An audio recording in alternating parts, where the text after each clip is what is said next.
আসসালামু আলাইকুম রহমতুল্লাহ। প্রিয় দর্শক, আশা করি সবাই সুস্থ আছেন। আবারও আমি আপনাদের কাছে একটি গা ছমছমানো একটি ঘটনা নিয়ে এসে গেলাম। চলেন ঘটনাটি শুরু করি। তার আগে কিছু কথা বলে নেই। এই ঘটনাটি আমি আমার নানির কাছ থেকে শুনছি। ঘটনাটি আমার নানির ভাইয়ের, অর্থাৎ আমার সম্পর্ক নানা হয়। নানি আমাকে যেভাবে বলেন আমি ঠিক সেভাবেই আপনাদের সামনে তুলে ধরার চেষ্টা করব। নানি ঠিক আমাকে এভাবে বলেছেন যে আজকে থেকে ৩২ বছর আগের ঘটনা। ৩২ বছর আগে এই গ্রাম অঞ্চলে গাড়ি মোটর কিছুই ছিল না। যার কাছে নাকি সাইকেল থাকতো তাকে ধনী হিসাবে গণ্য করা হতো। আরও সেই সময় ঘোড়া গাড়ি, গরু গাড়ি ইত্যাদি চলছিল। ঠিক জানি না সেই সময় মোটর গাড়ি ছিল কিনা, যদিও ছিল তবেও গ্রাম অঞ্চলে ছিল না। তখন গ্রাম অঞ্চলে বাড়ি কেমন ছিল তার একটু বর্ণনা দিই। গ্রাম অঞ্চলের বর্ণনা ঠিক এইভাবে আমার নানি বলেছেন। একটি গ্রামে ঘরবাড়ি এমন ছিল 10 থেকে 12টা ঘর বাড়ি ছিল এবং 10 থেকে 12 জন পরিবার নিয়ে একটি গ্রামে থাকতো। গ্রাম বিশাল বড় ছিল কিন্তু মানুষ অনেক কম ছিল। গ্রাম অঞ্চলের বাড়ি, একজনের বাড়ি আরেকজন বাড়ি থেকে এত দূর থাকতো যে যদি কোনো বিপদ হতো তবে তাদেরকে ডেকে পাওয়া যেত না, তাদের ঘরে যে বলতে হতো। এই ধরে নেন 1 কিলোমিটার, হয়তো 2 কিলোমিটার দূরে দূরে একটা একটা বাড়ি ছিল। আর সেই সময় অনেক জঙ্গল ছিল, রাস্তাঘাট ভালো ছিল না। এখন যেমন পাকা রাস্তা, তখন কিন্তু সেসব ছিল না। তো গ্রাম অঞ্চলের ঠিক নানার বাড়ি ছিল এক গ্রামে অনেক ভিতরে। তো নানা কৃষক ছিলেন। তাহলে চলেন শুরু করা যাক আজকে নানার ঘটনা। এই ঘটনার নাম দিয়েছেন ভয়ঙ্কর হাসি। ভয়ঙ্কর হাসি, যে হাসি নাকি একজনের প্রাণ নিয়ে নিয়েছে।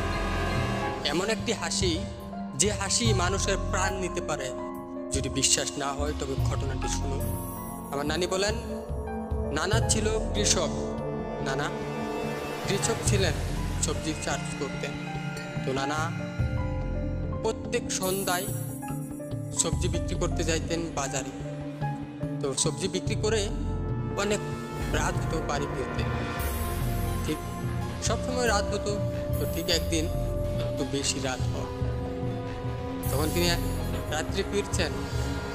নানি বলেন যে রাত্রি হয়তো 1টা কি 2টা হয়ে গেছিল।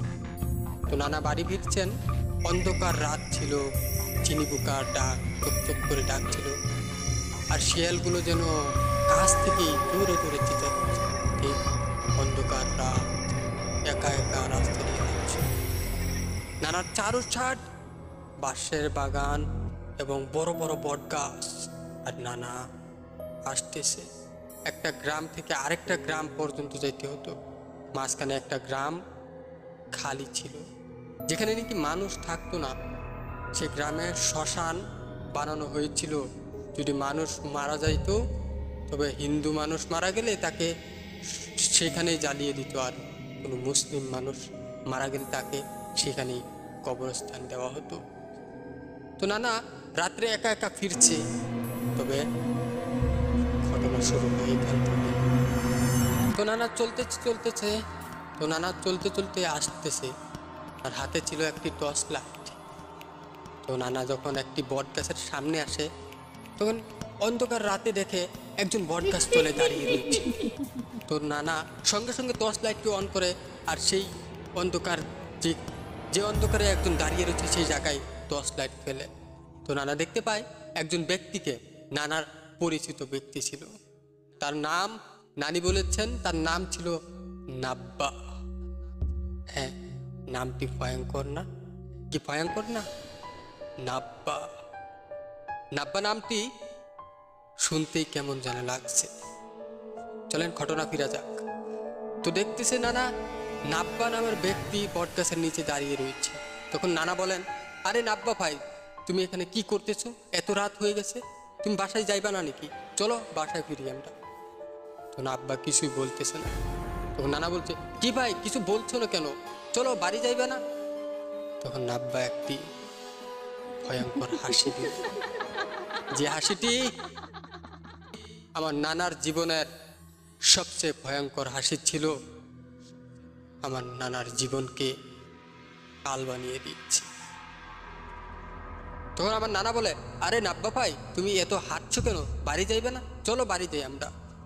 তখন নাব্বার তরফের থেকে কিছুই আওয়াজ আসে না, নাব্বা শুধু হাসতেছে। তখন নানার গা যেন ছমছমে উঠলো, আরে এটা কেমন কথা, কথা বলছে না আমার সাথে, আর খালি শুধু হাঁটছে। তো নানা তার কাছে যেতে তখন সে আরো হাসতেছে। তখন নানা যখন তার কাছে যাইতে লাগলো তখন সে আরো একটি অদ্ভুত ভয়ঙ্কর হাসি দিল। তো নানার দৃশ্যটা ঠিক লাগলো না। তখন নানা বললো, আচ্ছা না বাবাই তুমি থাকো, আমি চলে যাচ্ছি, তুমি এখানেই থাকো, আমি চলে যাচ্ছি। তখন নানা যখন তাকে পিছনে রেখে একা একা চলে আসলো, একটু আসার পর নানা পিছন দিকে তাকিয়ে দেখে সেখানেই দাঁড়িয়ে রয়েছে আর এক অদ্ভুত হাসি দিচ্ছে সে নাব্বা নামক ব্যক্তি। সে নাব্বা নামক ব্যক্তির হাসিটা যেন অদ্ভুত, সে অদ্ভুত বিচ্ছিন্ন হাসি যেন আমার নানার হৃদয়ে দাগ লাগিয়ে দিয়েছে, হৃদয়ে যেন একটি ছাপ বইয়ে দিয়েছে। এই অদ্ভুত হাসি আমার নানার জীবনকে কাল বানিয়ে দিয়েছে। প্রিয় দর্শক, ঘটনা কিন্তু এখানে শেষ নয়। ঘটনা এখানে শেষ হলেও চলতো, কিন্তু ঘটনা শুরু হয় এখান থেকে। নানা বাড়ি গিয়ে নানিকে সব কিছু খুলে বলে, কিন্তু নানি বলে আপনার সঙ্গে হয়তো মজা করছে, কিন্তু নানার কিছুতেই সেটা মজা মনে হচ্ছিল না। নানা হাত মুখ ধুয়ে ভাত খায় মাছের তরকারি দিয়ে, যেটা নাকি আমার নানার সবচেয়ে বড় ভুল ছিল। প্রিয় দর্শক, তারপর যা ঘটলো সেটার জন্য কেউ প্রস্তুত ছিলেন না।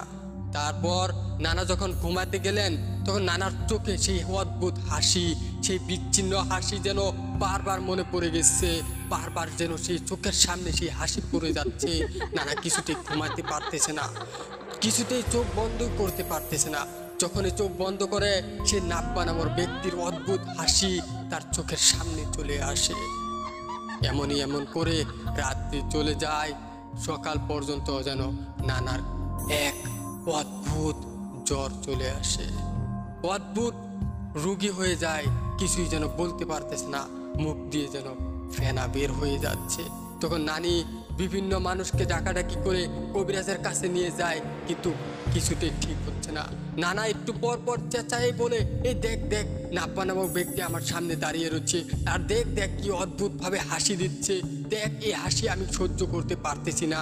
কিন্তু কেউ তো বিশ্বাস করতেছে না, কেউ তো দেখতে পারতেছে না, শুধু দেখতে পায় নানা। এখানে ঘটনা শেষ। একদিন থেকে কোনো কবিরাজ যেন কিছুতেই পারতেছে না ঠিক করতে। তখন 2 দিনের মাথা আমার নানা দুনিয়া ছেড়ে চলে যায়। 2 দিন পর নানা মারা গেল। নানা মারা যাওয়ার এক অদ্ভুত রহস্য রয়ে গেল। কেউ জানে না সে হাসিটা কি ছিল, কেউ জানে না সে হাসিটা কার ছিল, নাব্বা নামক সেই ব্যক্তিটা কে ছিল, সেদিন ওই গাছতলে কে দাঁড়িয়েছিল। আজও এই ঘটনার রহস্য কেউ জানে না। অনেক কবিরাজ দেখানো হয়, কিন্তু কোনো কবিরাজই কিছু বলতে পারে না। ঘটনাটি একটি রহস্যময় হয়ে গেল, আর রহস্যময়ের সাথে সাথে আমার নানা চলে গেল দুনিয়া ছেড়ে। প্রিয় দর্শক, আজকের ঘটনাটি আপনাদের কেমন লাগলো কমেন্টে বলতে ভুলবেন না।